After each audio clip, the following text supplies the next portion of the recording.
Welcome back. I'm going to continue off last lesson of the last video where I'm talking about the biggest facts, the biggest shocks the UK economy has faced since the year 2000. So in this entire gap of over 20 years, how much has the UK economy suffered or boomed in a sense? I'm going to keep these kind of negative on the side, to be honest. So the pandemic, the financial crisis, energy crisis, etc. So I'm going to add facts and figures in here, as many as I can, and I'm going to explain my way throughout. So feel free to pause it, write down as much as you want, and let's get straight into the video.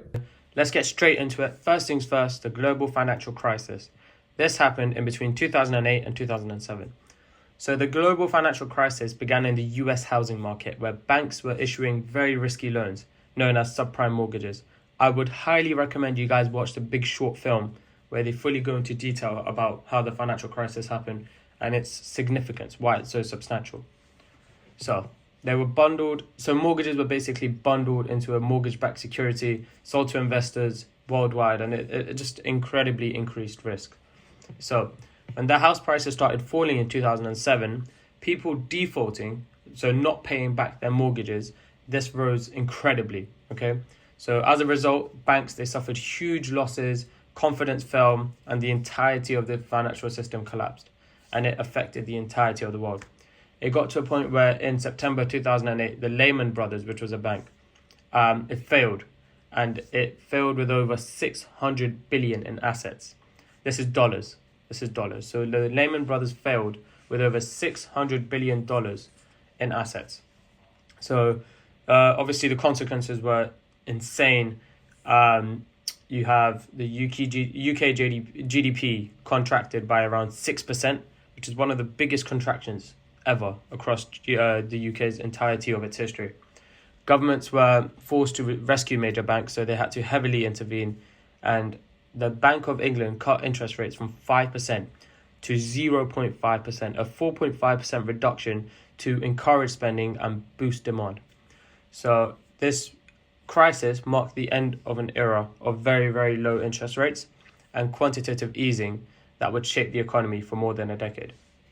So moving on from that, so what we understand from that is the financial crisis, massive impact.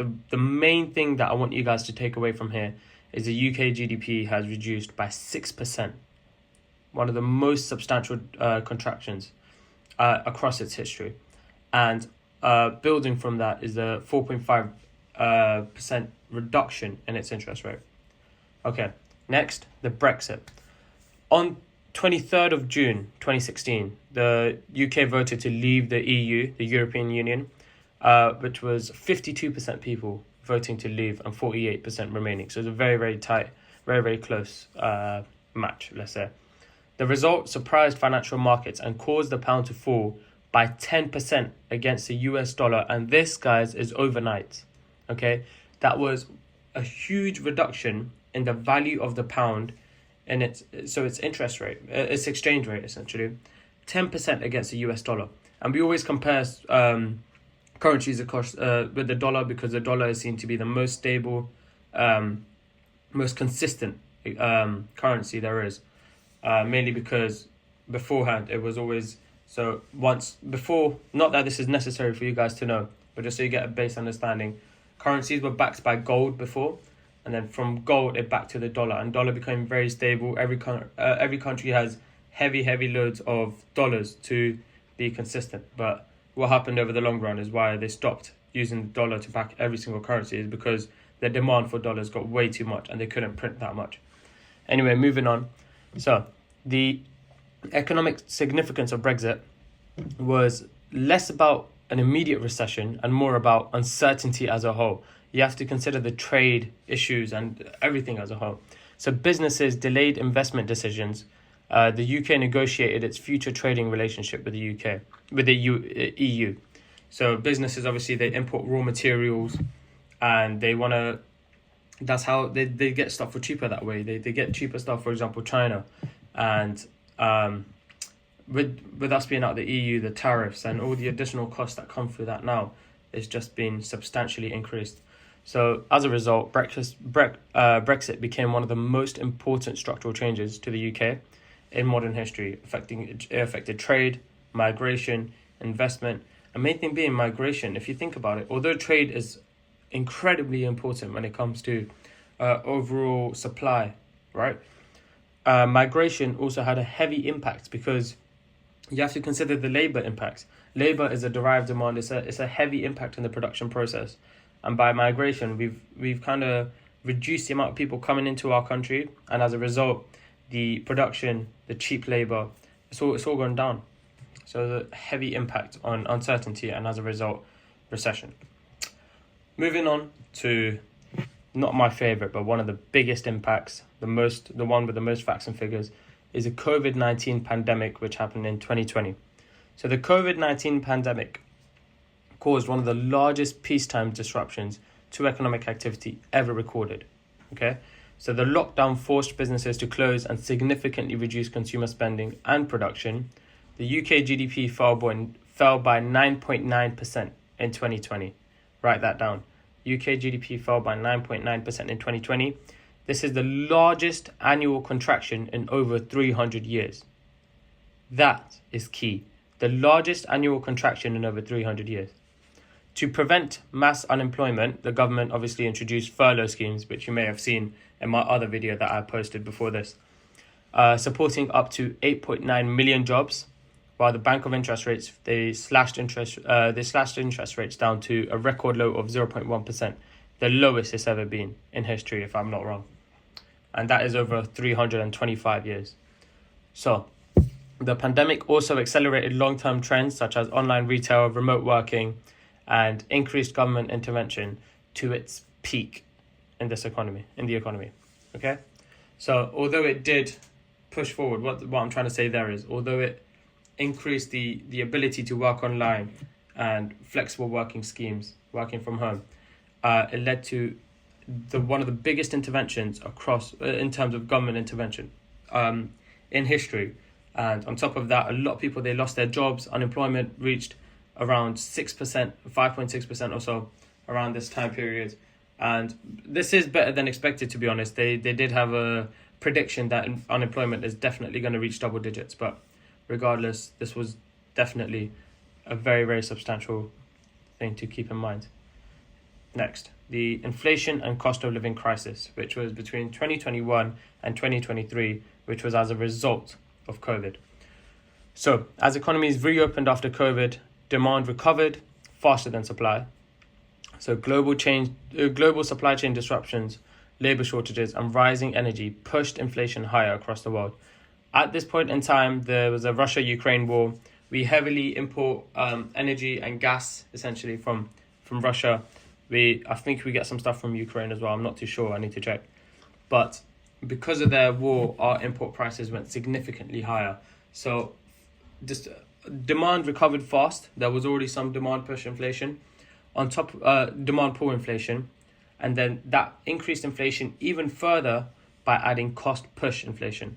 So this is because the supply, basically the short-term supply, it became significantly more, it contracted. Okay, so imports, the cost of production increased, which as a result led to the short-run aggregate supply curve to shift leftwards. Okay, so any change in the cost of production shifts the SRAS left, and any change in the factors of production shifts the LRAS left, assuming they're decreasing in that sense, or worsening. So, in the UK, inflation peaked at 11.1% in October 2020, the highest rate in over 40 years. To reduce inflation, the Bank of England increased its interest rates from 0.1% to 5.25%. The key thing to understand here is they are treating demand pull inflation right now, but are they treating the issue of cost push inflation, right? They could work on their supply chain. They could have done better things, but obviously you have to bear in mind that has a time lag. But are they treating the core issue over here is the main question. This significantly increased borrowing costs and mortgage repayments while reducing household purchasing power, creating the cost of living crisis. Okay, so obviously cost of living crisis, you already know what's happening to the consumers over there. The savings rate increases, demand decreases, consumption, people are more uncertain. It leads to loads of different things. The liquidity trap, people are hoarding their money now. So bear all of that in mind. Okay, And next, moving on, we have the energy crisis, which was in 2022, also worsened, also caused by the pandemic and also through Russia and Ukraine's war.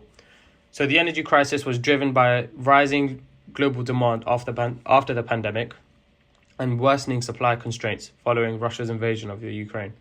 So because natural gas plays a major role in the UK's energy mix, households were particularly exposed to rising prices.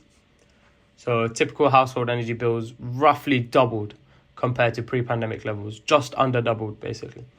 And the significance of this crisis extends beyond energy itself because higher energy costs increase firms' production, and this would, as well as contribute further to inflation in terms of cost push inflation, this would also be passed on to consumers, which in that sense essentially, so it contributes to inflation, supply chain, and the effect on consumers as well. You have to bear that in mind. So energy is essential for firms, it's essential for consumers, individuals, and everyone. So the energy crisis, worsened by the Russia's invasion of Ukraine, led to a significant, substantial effect in the UK economy. And last one is the dot-com crash. I should have put this first, but I'm going to keep it here. I've ordered these in terms of its effect, in a way. So dot-com crash, even though it was incredibly important, is the least substantial out of all the options given so far. So at the start of the century, this is at the year 2000, investors became incredibly optimistic about internet-based companies. They saw massive investment opportunities, basically. So many technology firms attracted huge valuations despite generating little profit, creating a speculative asset bubble. Okay?